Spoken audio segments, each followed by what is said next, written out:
Hello everybody. I'm Timothy. I work at Starkware and I'm in charge of Madara with the exploration team, which is the team led by Abdel that you probably know.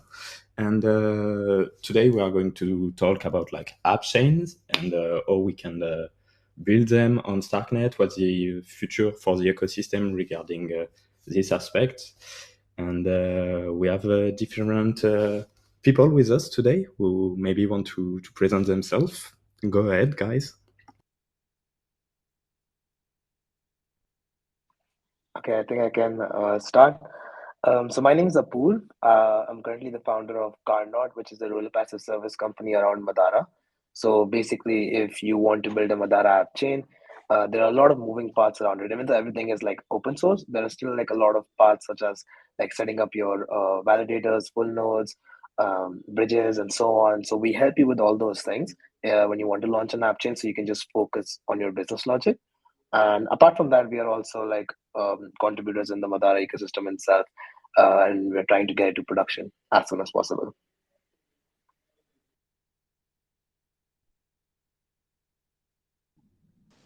Yeah, I can go next. So I'm Vibhu. I work in Avail in the explorations team. With Madara, we've helped build the DA interface and we've been contributing to Madara ecosystem. Excited to see what the future holds. So hello everyone. Hope you can hear me well. I'm Matthias. I'm the co-founder of Pragma and one of the core maintainers of Madara.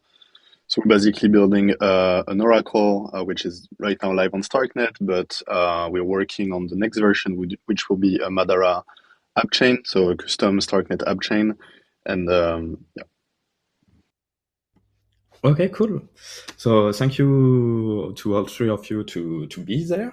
I think maybe we should start by explaining a little bit what is Madara. I see a lot of known Twitter handle in the public, but maybe not everybody is familiar with Madara. Even if we did a lot of buzz, and Abdel is really good at Twitter, so you guys probably know. But maybe we can go back on this and take a little time to explain, like maybe a bit more technically what's this architecture, or are we able to provide the ecosystem with Appchain, with Madara, and not just like it magically work.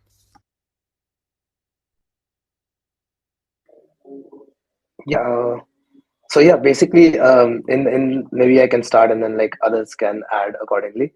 So initially, basically, I think back in like 2018, 2019, Stockware started the entire thing of app chains with Cairo.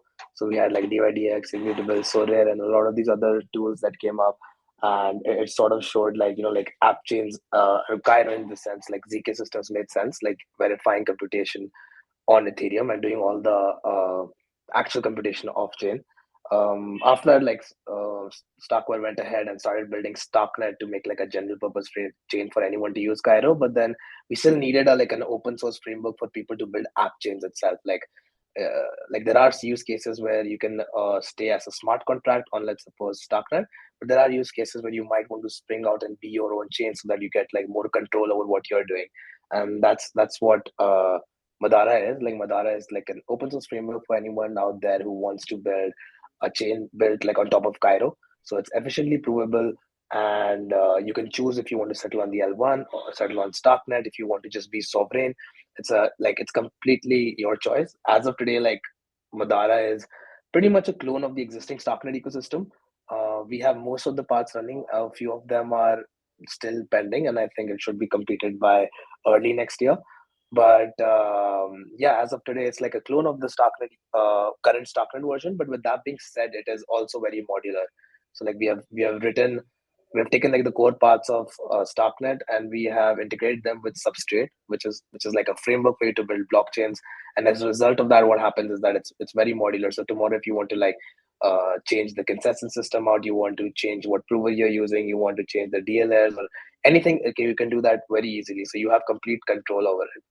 So yeah, that's pretty much what Madara is, like by my definition. But like maybe someone can add whatever I missed. Yeah, maybe Matthias take the next turn, because if I remember correctly, you were there at the really beginning of the project, and so maybe you can give us a bit more backstory on why we choose the Madara.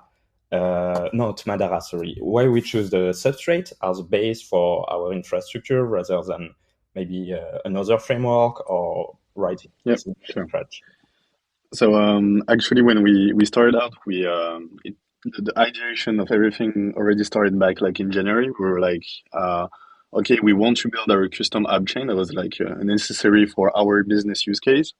But at that time, there was like only Slush, which were exploring basically Tendermint, like going from scratch from a Tendermint implementation in Go, and like making that work with the Caro VM and everything. But we quickly realized that the whole StarkNet ecosystem was being rewritten in Rust. So you have a lot of core components that make StarkNet work today that are written in Rust. And so rewriting everything from Go was a bit of we wanted to like leverage the existing work and the work that was being done by a lot of actors like Lambda Class or Starkware in the ecosystem, and so we started looking at Substrate, and Abda at that time was very convincing about how modular and like powerful was Substrate, which is the framework used by all the chains, the Polkadot ecosystem. And when we started using it, like in very fast, we got like a POC working, which was quite amazing to see like the flexibility, the power of this framework, which basically enables you to do anything. Doesn't make any assumptions about how your blockchain operates, like what hashing function it has, or what the block time. Like everything is very easily configurable thanks to Rust expressivity.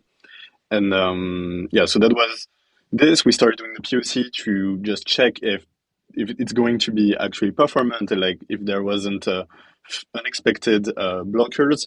But quickly we realized, okay, this is going to work. And then it started. We started adding more and more features with the goal to first be fully StarkNet compatible, and also to work on StarkNet extensions.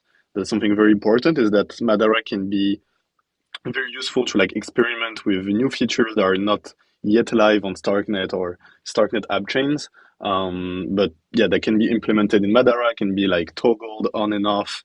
Like you can disable the fees, you can have autonomous contracts, right? This kind of stuff, and that's very exciting in both an exploration point of view and like in a customizability point of view for people that want to build app chains that are not only clones of StarkNet, right? So, yeah, I think that's pretty much it. Yeah, I think one thing which is really interesting with using Substrate is that the Substrate ecosystem it started now more than 5 years ago, and 5 years ago, I think when we look back, everybody was still looking for the Ethereum killer, and what will be the next big chain, and what we end up realizing is that there won't be an Ethereum killer, and we will be like have multiple chains that will scale differently and that will settle on Ethereum. That's the roll-up model, and Ethereum really embraced this shift on the last years because by itself it wasn't able to scale. But this exact design, not exact, but this design was something that has been envisioned by the Polkadot and the Substrate ecosystem 5 years ago. So they already have developed a lot of tech and this framework, this wonderful framework Substrate, which aim in this direction, which is like making different chains and have them work together in being able to easily send message to each other and settle to Polkadot. And so what we did is we replaced this settlement to Polkadot with our Cairo proof that we are able to settle to anywhere we want. But the core philosophy, I think the reason it works that well is because the philosophy we are embracing right now at the really big level is the same as the one Substrate was designed for.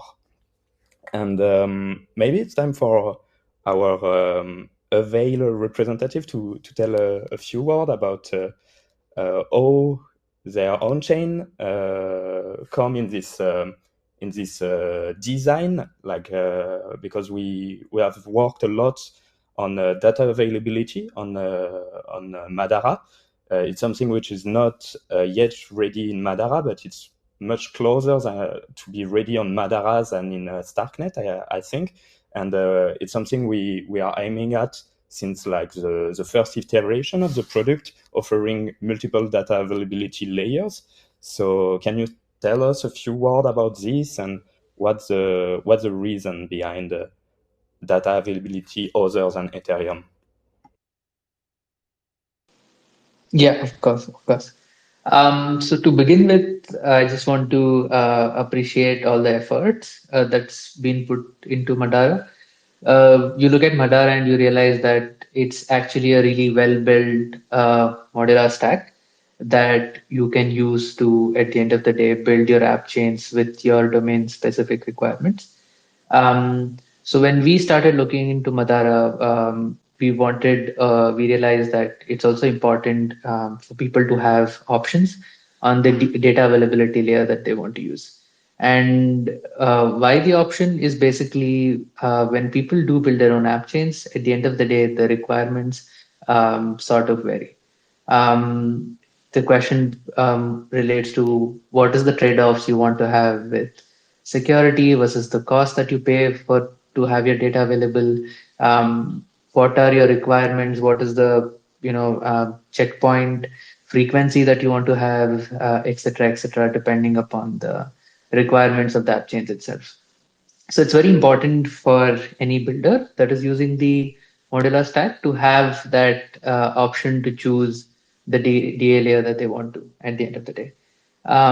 So with the DA interface itself that's implemented in Madara, it's the aim is with at most with a config level change, you will be able to use the DA layer that you want to and have the integration done be like abstracted away from you. So at the end of the day, the most that someone will have to do is uh, work on funding the accounts to be able to submit the data to the respective DA layers and then a config level change to use the DA layer that you want to use.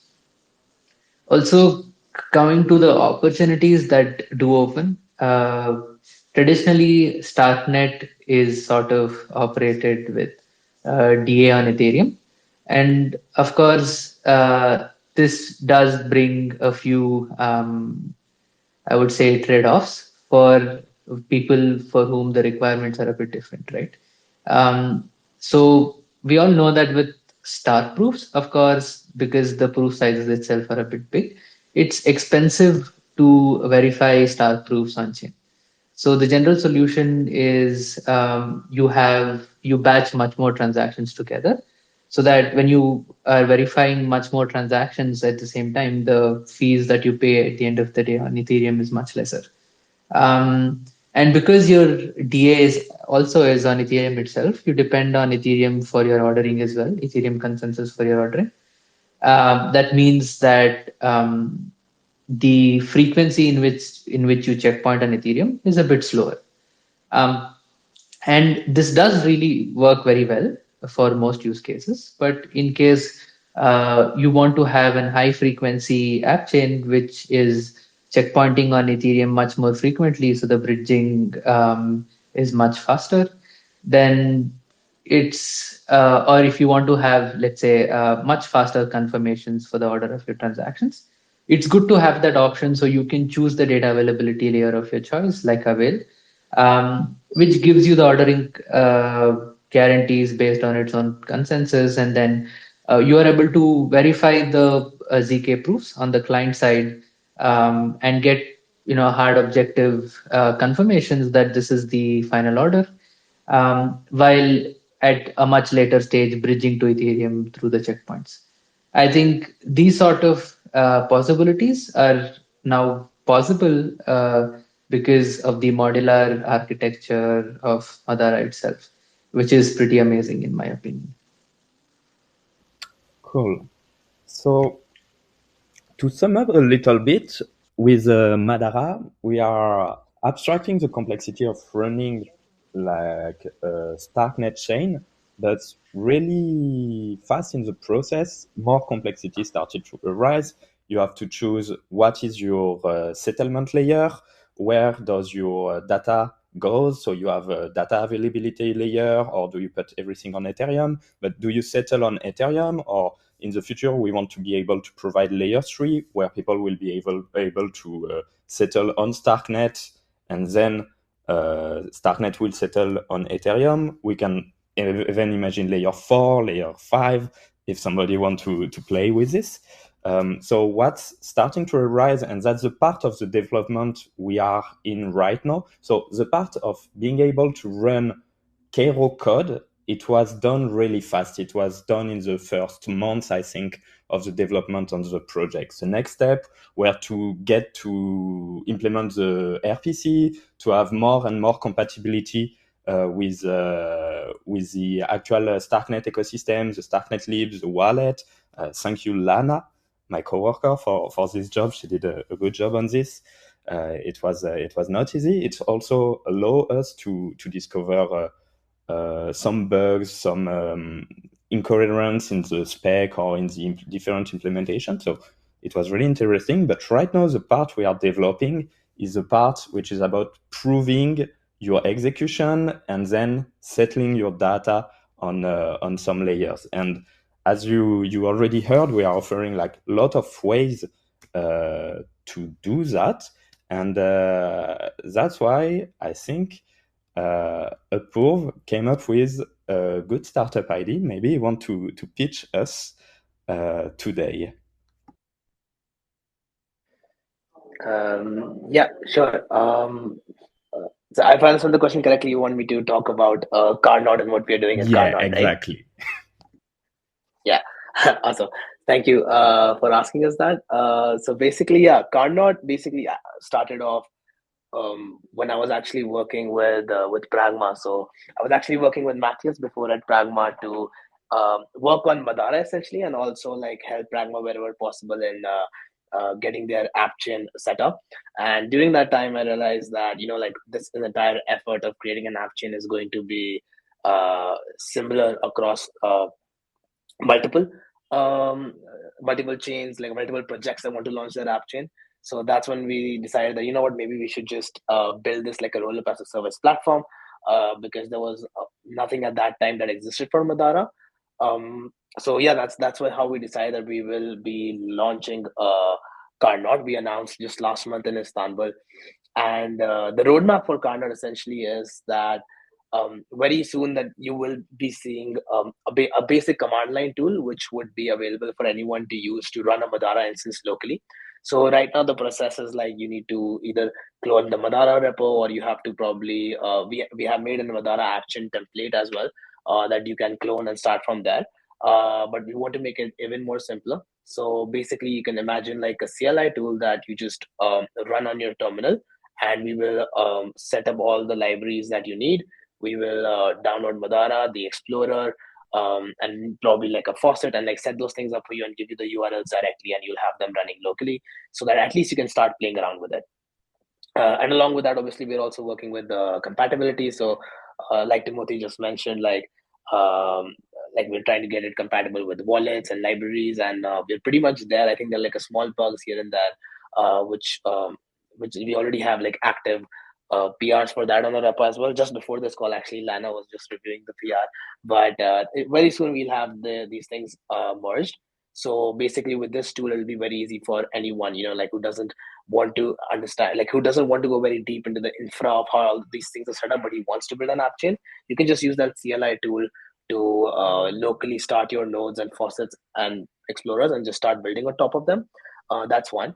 The second thing is we want to take this like even one step further. So like we want to like a CLI tool for testing is fine, but we want people to be able to deploy test nets and even mainnets eventually, obviously, when Madara is ready.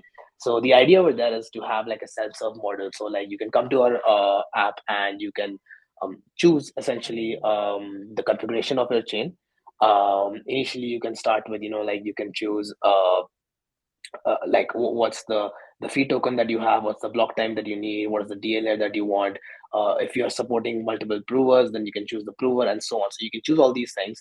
Obviously, the North Star metric over there is that you can probably just give us a Docker file of your required setup, and we'll deploy everything for you. But we can start with some basic changes, and then we can, like, as and when we see demand from people. And the entire thing is obviously very flexible. If there's someone who wants a specific feature, then we can obviously add that for them specifically. But that's what the platform would look like. You just come to our place, you just select a few options, you click on deploy, and you'll have your own chain running.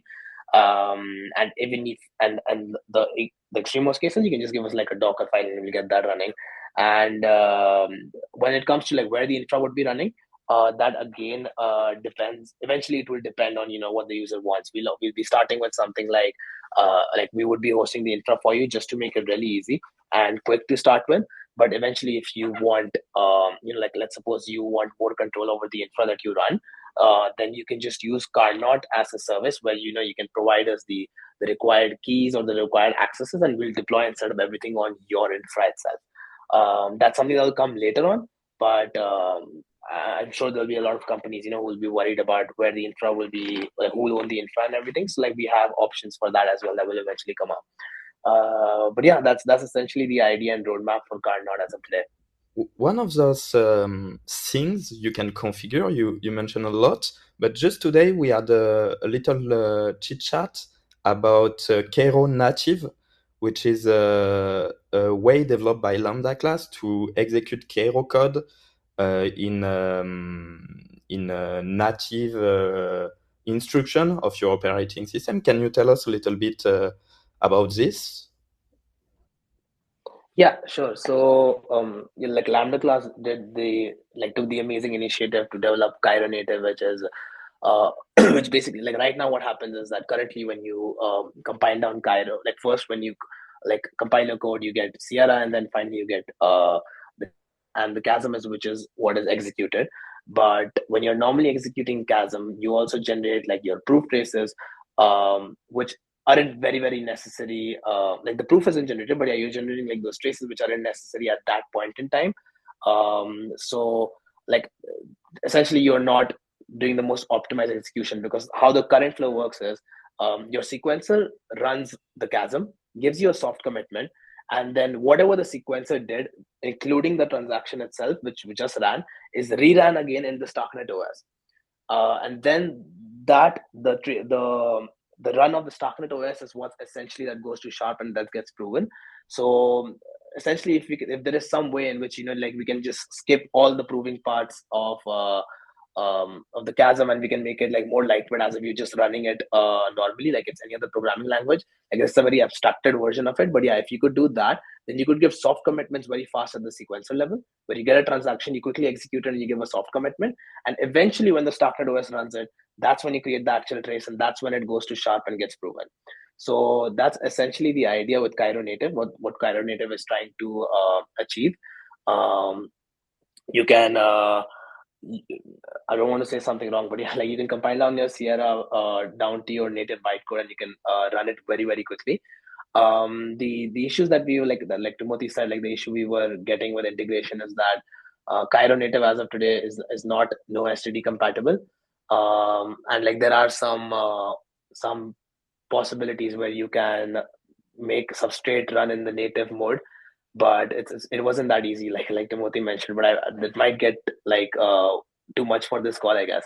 But yeah, that's the general idea with Cairo native. Like you can just for the soft commitment part of your sequencer, you can just skip the part of like generating those traces and everything, and you can execute very quickly, and give the soft commitment to user, and proving will happen asynchronously. So that's like the general idea. And like if I maybe like someone wants to correct me if I said something wrong or add something on top of it. No, that seems pretty correct to me. Like basically, it's just TLDR. Like it's just a way the sequencer doesn't need to prove stuff, just need to sequence stuff. So let's make execute these transactions as fast as possible, and the fastest we can do is of course executing machine code directly. So that's the goal of this. But it's the no STD part makes it like very very hard to actually put into production, and there might be some blockers in the future, but that definitely one of the ways Starknet will go to 1,000 and more TPS, we hope. Yep. Thanks a lot, guys. So next thing I want to talk, and I think can be interesting, is the way we built this project with the community. So Madara was a project from the exploration team, and as you know, the exploration team is part of Starkware, but it's a kind of peripheral in the sense that it's also really in contact with the community. It acts like a SaaS between the community, the ecosystem, and the internal teams of Starkware. And we are building projects that we want to see in the ecosystem. But our objective is not to make companies from there, or at least not to do that ourselves. So the first project was obviously Kakarot, which then became a company raise fund. For Madara, we don't think it will take like this path. We are imagining something else, kind of a shared governance, where all the people that are actually using Madara, so companies like Pragma, like Karnot, or data availability layers, can have their word in the future of the project. And Matthias was really active on this battlefield for the project. So I would like him to talk a little bit about that. Can you do this, Matthias? Yeah, sure. So the idea was basically that Madara has grown as a tech stack and as a stack to build Appchains. We quickly realized that there were many actors, as you say, that were involved in its development. Like you have all these DLAers, you have possibly a lot of proving marketplaces, you have roll up as a service, you have customers directly, of course, that want to build Appchains. Maybe infrastructure providers for RPCs. So you have a ton of people, like, let's say we want to add new consensus algorithms to Madara, or there is a lot of tooling also around Madara that we didn't talk about, but that Madara like gave birth to other projects like Gomu Gomu, which is a load balancing tool, for instance, for Starknet sequencers. And yeah, we realized so there were many tracks, many possibilities, and there was no way for us to like coordinate all of these actors, especially as Madara being part of being like a Starkware exploration team project. And so to have a bit more of structure, we decided to involve the core members that contribute to Madara in some kind of committee and like to review the different proposals. So if you are a dev shop or have an idea of something that you want to build for Madara, could be really anything. As we said, add a new DA layer, add a new consensus algorithm, or any feature. You can just come to us, make your proposal, and like this committee will basically review it and give you an answer. So it's just part of the core members. So it's not fixed. It's like the people that are actively contributing to Madara are part of it, and anyone can become part of it by contributing. So it's really open, and we still have the community calls on the side, of course, to have a public communication about the current tracks and everything. So I would say TLDR just a bit more structure about how the next steps for Madara will look like, and how any actor can come up and contribute in a formal way, and not just by making PRs on the repo, which is great, but it's hard to like incentivize in the long run. And we kind of saw that with other stacks like OP Stack, or even I think Substrate, the Cosmos SDK,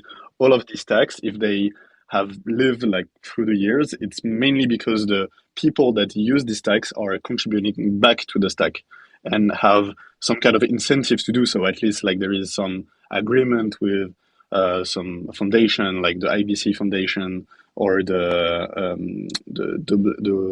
I don't remember the name of the Polkadot Foundation. So it just a bit more structure, and we believe it's truly a way that it's going to make Madara grow way bigger, and we can already see that with like so many great actors are contributing. Here is Avail, but have a bunch of others like Web3 MQ or Quadratic Labs, and yeah, many others to come. So yeah, feel free to just let us know if you want to contribute. Talking about the project to come, and this is a question for all of three of you. Maybe not personal, but it's just your opinion. What do you think? What do you think should be the app chains using Madara for which specific use case, or any idea of use case you want to see moving forward on Madara?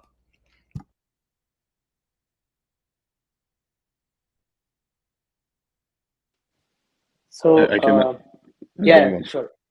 Yeah, Matthews, I think it's best because like you're the first.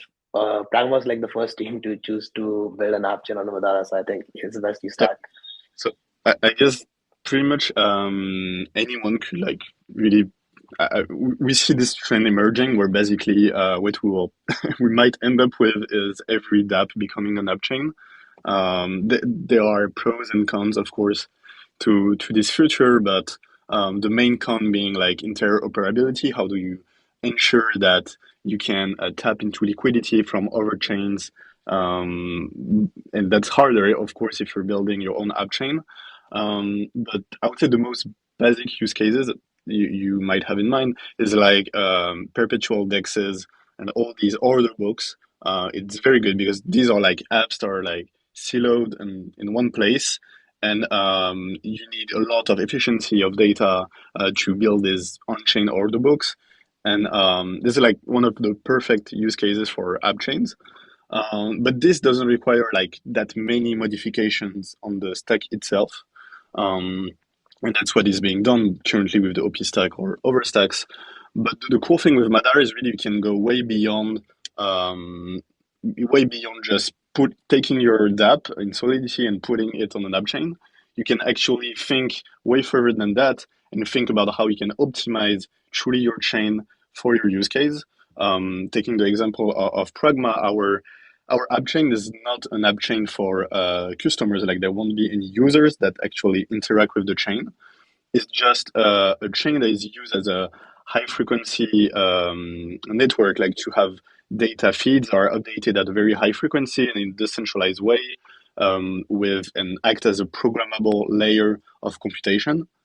And all of this is possible because we can have features like autonomous contracts in Madara. We can add some slashing on the L1 where data providers are slashed directly on the L1 if they behave badly on the app chain. And we can truly optimize our app chain, like changing the storage layout, removing all the like unnecessary stuff that are usually used for general purpose app chains. So and that's like fairly easy to do with Mala, surprisingly. And I want the people to generally think about these kind of use cases, not only for just don't think about cloning your dApp, putting it on an app chain because you want to have your own block space. And that's great, of course, but you can go way beyond that.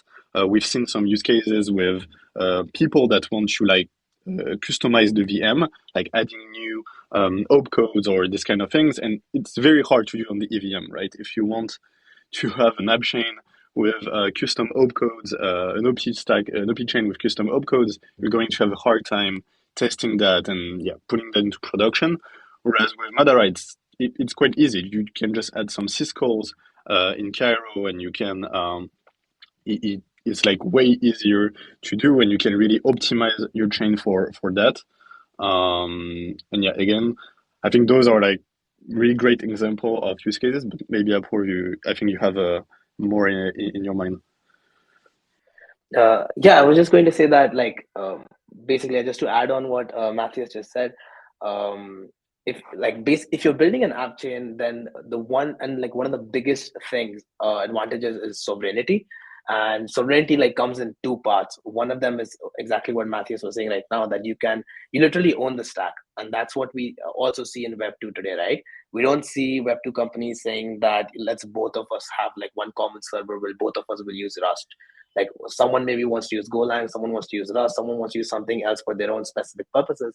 And even I'm a big, obviously, like we're very far from this goal, and we are just getting there slowly right now. And even I feel like I agree with Matthews that eventually, probably like every dApp should be an app chain. But even if you just look at like today's use cases, like if you just go to Ethereum and you probably check out the EIP list, you will see that there are so many EIPs which are pending. And like everyone knows that these EIPs make sense, whether it is something related to autonomous contracts or it's related to account abstraction or maybe five other things. Everyone knows that these EIPs make sense and they should be in Ethereum, but it's just that Ethereum has become so big today that it's just not possible to add all of them that quickly. And that makes sense. Like that's going to happen with every general purpose chain eventually. Like once the chain becomes so big, and we see that in Web2 as well, right? When your companies become so big, and you're like securing probably billions of dollars in value, you cannot make mistakes. So that's going to happen over there. And then what happens is that you lose the access to like new features and new tech.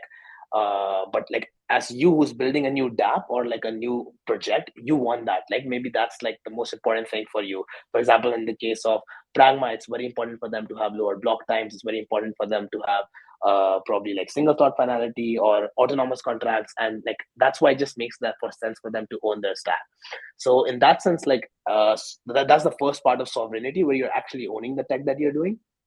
And the second part is like owning the state itself. So like even though like Ethereum today is very secure, and like it's like one of the most decentralized chains out there. If tomorrow you deploy something on Ethereum and it gets hacked away, like your protocol had a bug in it and there was a hacker, he took away all the funds, something similar to what we saw with Kyberswap, there's nothing you can do. Like Ethereum validators are not going to fork away or reorg for your specific app chain. The only thing you can do is probably negotiate with the hacker and get your funds back. Whereas that's not true with app chains. Like it's a little complicated, but like as long as the assets are probably minted on your chain itself, or maybe your app chain doesn't have much to do with funds, it's like probably a game or something, right? So like your chain decides the state, the native state, and you can always choose to fork away in the case of a hack. So you actually own the state in that case. So these are like very like two very important things when you should, like why you should consider building an app chain. And as of today, like it might not be true for all the cases. For example, yeah, like let's suppose as of today you have a use case where you want to actually be routing funds between 10 other swaps, then maybe making a smart contract makes much more sense for you. Or maybe there is a like use case where like you have users who have millions of dollars, and they are okay with paying hundreds of dollars in fees, and they want like the highest level of security. Then maybe you can just do a smart contract on Ethereum, right? Like majority of usage of Uniswap today still happens on Ethereum because there are a lot of people who don't mind paying high fees. But like let's suppose you have a different use case, right? Your users care about user experience. They don't want to they want low fees or no fees at all, and they want like an order book model, so it should be capitally efficient. And that's your target audience. Then you probably need to make an app chain like DYDX did, or like Paradex is doing. And like just another example, like I was giving this one time before, it was like let's suppose FIFA tomorrow, like FIFA has this thing, right? Like they have their cards and their players, and you can like match those players to make your own team. So like if they want to put this on chain, like just how like Circle puts USDC on chain, similar to that, like if FIFA wants to put their players on chain and then they want their players to like make fancy games around those cards, then they can make their own chain. Because if they do it on like Ethereum or something and this gets hacked and someone is able to print like infinite number of cards, then Ethereum won't fall for FIFA, right? But if FIFA had its own chain, then they have complete, like they can socially with with social consensus, they can choose to like move away from hacks, and they can also choose to like own the tech stack that they need. So yeah, that's sort of a long answer, but like that's my view on if you should build an app chain or not as of today. Okay. Yeah.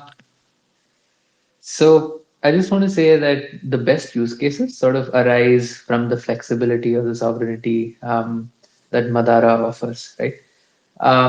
Like I want to present that idea through like a small example. So we are so used to thinking about blockchains in a perspective that you pay the gas fee for any transaction because, of course, it's decentralized and you sort of have to um, incentivize the nodes to run your computation on behalf of you and whatnot. But maybe once we when we think about Appchains, just maybe you want to have a different construction altogether. Let's think about an order book exchange that Matthias was talking about. And you probably don't want to have the users paying gas fee for each of the orders that they're placing. And instead, you probably want to charge them some sort of a subscription fee that covers the settlement costs that you have either to Starknet or to Ethereum itself. These sort of constructions are possible through Madara, and these sort of unique use cases are what sort of excites me. And what do you think? Which use cases could be leverage Avail the best? Like, what's the best use case where you should definitely use Avail for data availability, in your opinion?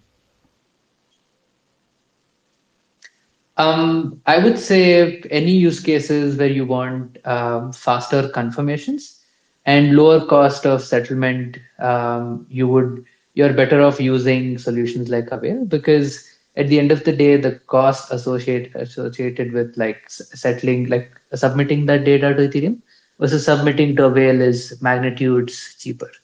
Also, at the same time, like if you want to have sovereign sort of constructions, uh, in that case as well, when you're using something like Avail, through the light client networks that you do have, you can verify the consensus of the base layer itself. So you basically, when you want to verify the state of a chain, there are two things that you need to know, right? The first thing is whether the order is correct, and the second thing is whether each execution was done faithfully. Um, and you are most secure when operating in a chain when you're verifying both of the things. So for sovereign chains, the best part, according to me, is you can basically have client-side verification of both of these things when you're using DA layers like Avail. So essentially, how what that construction would look like is you are submitting the data to Avail, and you're using the ordering of the base layer to determine the order of your rollup, and you are arriving at a social consensus on what the latest state or latest state of your rollup looks like, right? Um, and these at the end of the day, like when you have the light clients doing the verification for you, both the ZK verifications and the consensus verification to know the order of the chain itself, you are more secure to know the latest state. So I would say, like in these cases, you would rather use Avail. Okay, thanks a lot. Thanks a lot for all those explanation. Maybe the next step we can take is the Twitter space is about why and how to build AppChain on Starknet. Maybe another question we can ask is when to build an AppChain on Starknet. So what's the roadmap for Madara look like currently? And when do you think we will be able to have our first AppChains out in the wild? I mean, that's a good question for you, to Timothy, But I'm really happy to be the one asking it and not the one answering it this time. but I think optimistically we can start to see great things happening in Q1 next year. I think like right now most of the hardest thing was really to pull out the messaging, testing out the DA layers, fixing this kind of things, having the settlement working. And the last step we need to solve is the proving part. So that's really the last step, connecting Madara with Sharp, so the Starquare's prover. And once that is done, we have pretty much nothing left limiting us. We're already almost perfectly compatible with Starknet, still a few things.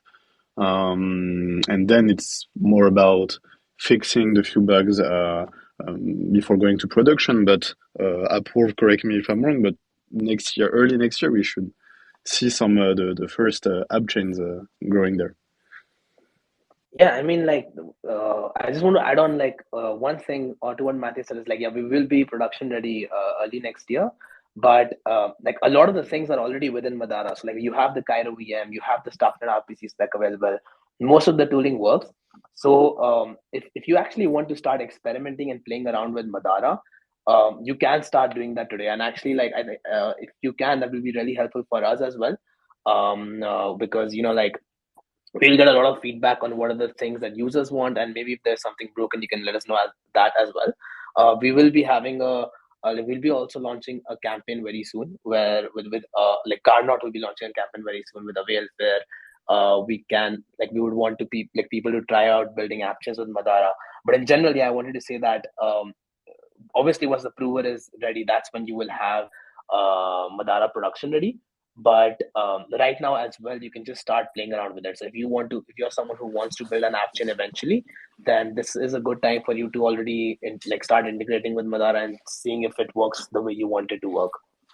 Hey guys, just wanted to say hi, Abdel from Starkware. I wanted to say that I'm very proud of the community of builders we have gathered around this project, and you guys are a perfect example of that, like Pragma, Karnot, Avail, and so on.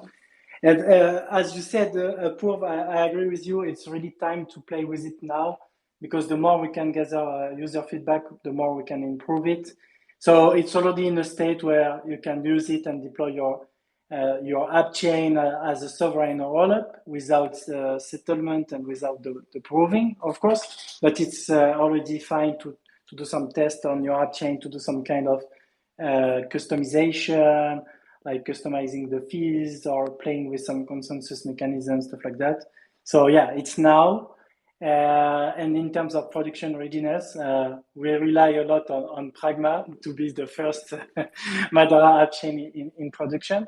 But yeah, we still have some important work to do on the Madara Sharp integration, because we want to connect it to the existing Sharp proving infrastructure of Starkware that is the most battle-tested proving infrastructure in the world, to say it simply. So it's very important to us to connect it to Sharp. And also we want another possibility for AppChain, which will be to use Stone Prover directly, because as you probably know, Stone is open source and Sharp is not. So we want a possibility for AppChains to have their full sovereignty and being able to use a full open source stack. Even if the most optimized infrastructure will still be Sharp, also because you can benefit from the scale and amortization of costs, because it's a shared infrastructure. It's used by Starknet, but also StarkX, and it can be used for individual app chains too. So it's a good way to amortize the costs. But still, we want both to be available for app chains, because one of the good benefit of app chains is to have the full sovereignty. And the last thing I wanted to say before jumping is that I strongly believe that once Madara is fully ready, it will be the most complete and customizable rollup framework that exists in the industry. Because many people claim that they have a modular stack, etc. But if you really look, actually you can just configure a few parameters like block time and so on. While with Madara we have a very deep level of flexibility, thanks to using Substrate, of course. And it was one of the reasons why we chose it, as Evold explained it earlier. But it will be really flexible, and I think it will be a great enabler for the promise of the modularity. And that's why we are also excited about our collaboration with Avail, working also with Celestia, NearDA, and so on, to enable max flexibility for app chains. Yeah. So those are the things I wanted to say. And also I want to say to Timothée that I'm really proud of how you are now leading the project on the technical front and coordinating the contributions for all those different players, because we are happy to work with such a great number of partners, but it also makes the coordination harder. So wanted to also to say that Timothée is doing a great job on that front. And it's only the beginning for Madara, so no one is ready for what it will enable in the next 6 months or 12 months. That's it for me, guys. Bye-bye. Abdel.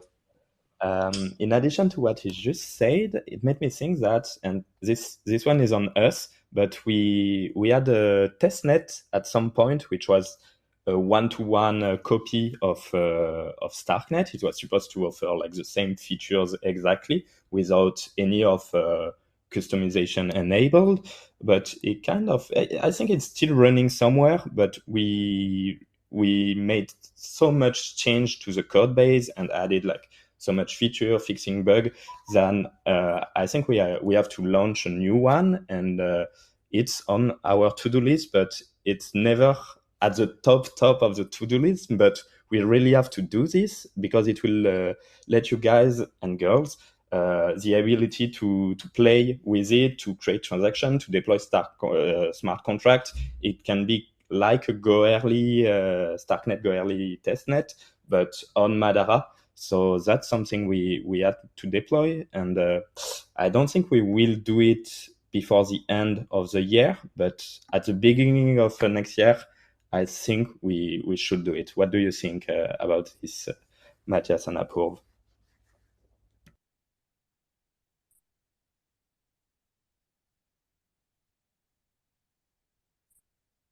Yeah, I mean, yeah, like that makes sense. I think we'll like whenever like the paths are ready, we'll have a testnet, and like we'll love Karnot to host the testnet as well. Um, and like I mentioned before as well, like if you just want to like play around, we already have Madara ready, and we'll also be launching a CLI tool with Karnot if you just want to start a Madara instance locally. So you can still start playing around with it, but like if you don't want to go through the double of running it yourself and you want to just use a public, like if you want the experience of just using an RPC endpoint, then yes, we will also have a testnet very soon.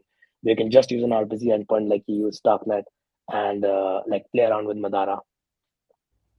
Cool.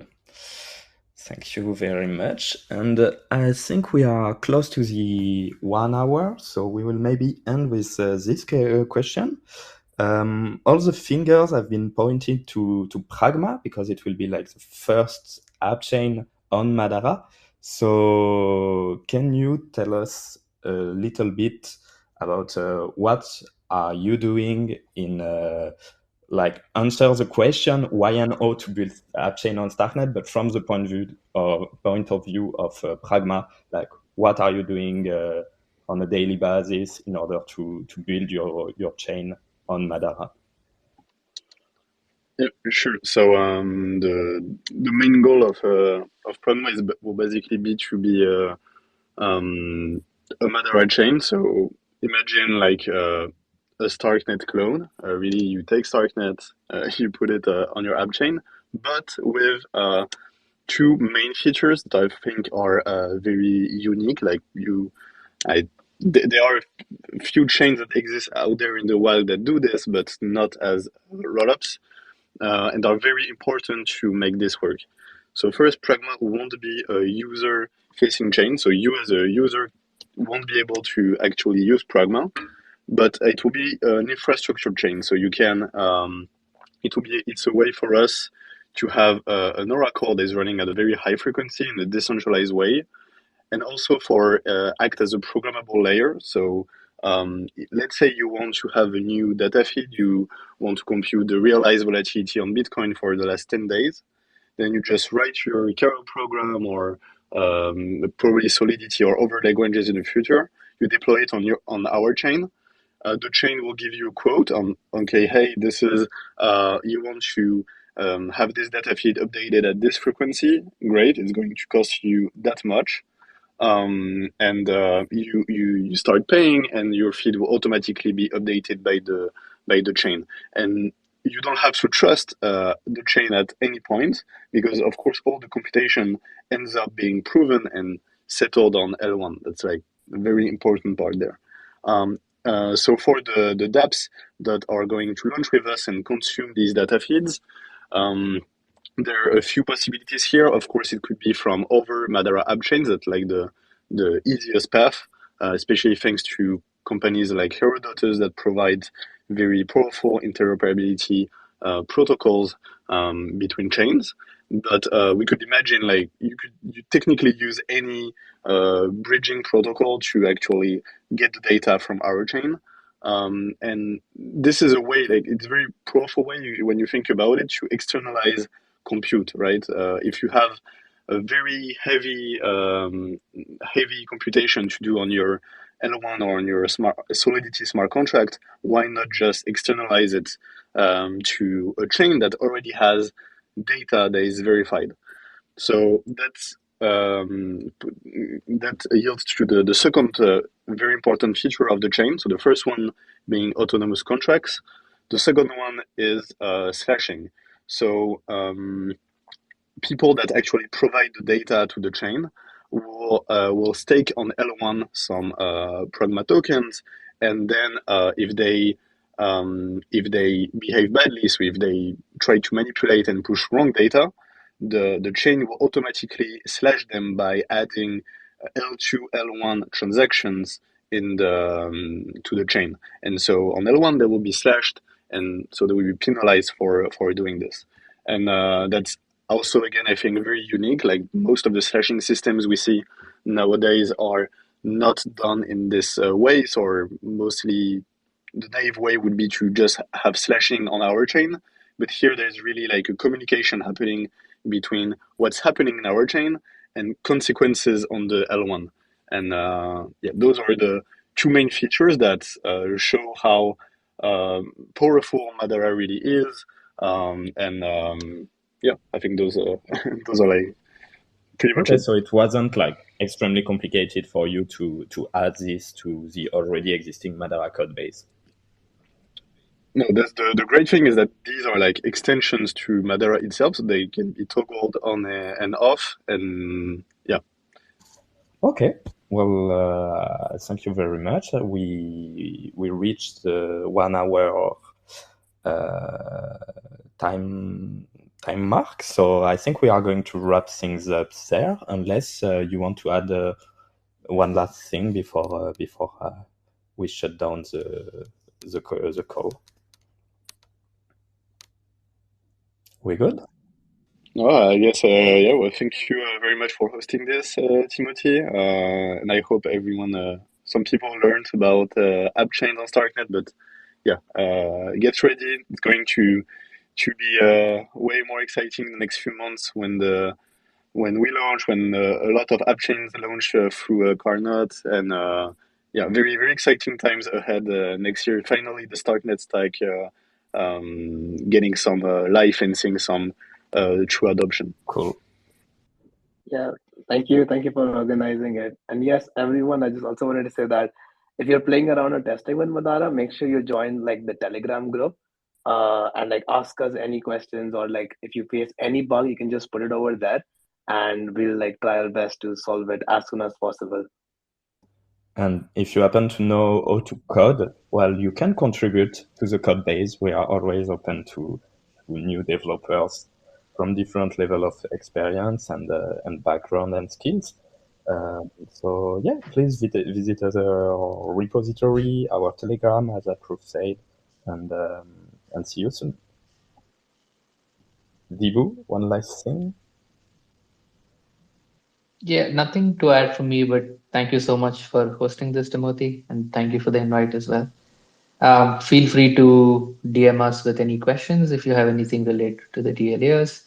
We are more than happy to help you set it up. Thank you very much, everybody. Goodbye. Thank you. Bye bye. Thank you. Bye bye.